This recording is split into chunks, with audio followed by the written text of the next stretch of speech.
Columbus Police Department began working this case and did a lot of great work and developed Mr.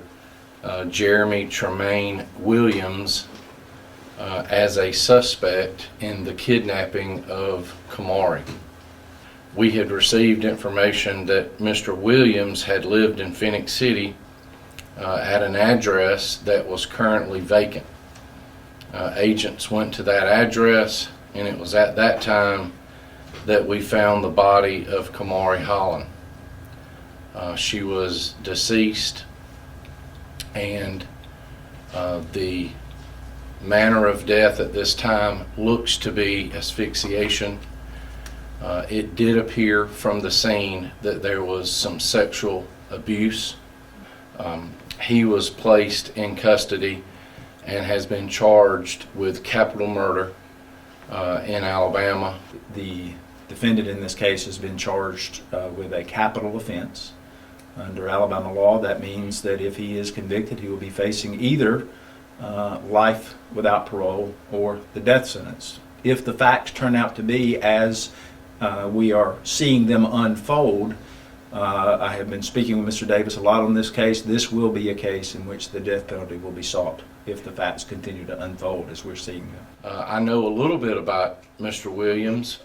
He has several involvements in his past with children. He has a couple of cases where he was actually charged with abuse of children in Phenix City or here by us sheriff's office here in 2009, and then he was acquitted by a jury in 12 of that case, and then he has been charged in Columbus as well of abuse of a child. In that case, I'm not sure of the outcome.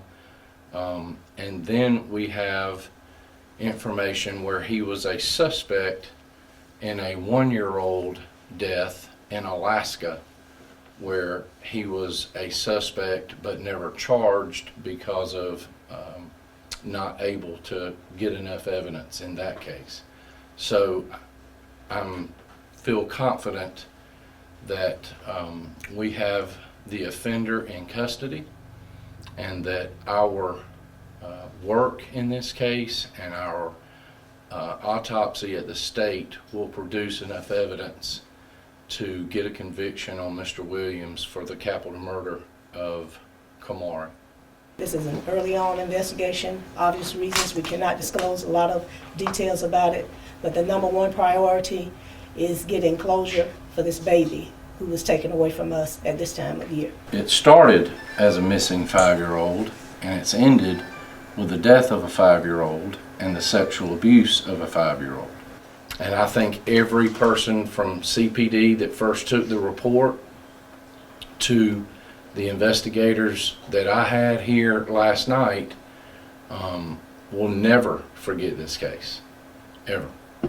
And it's difficult.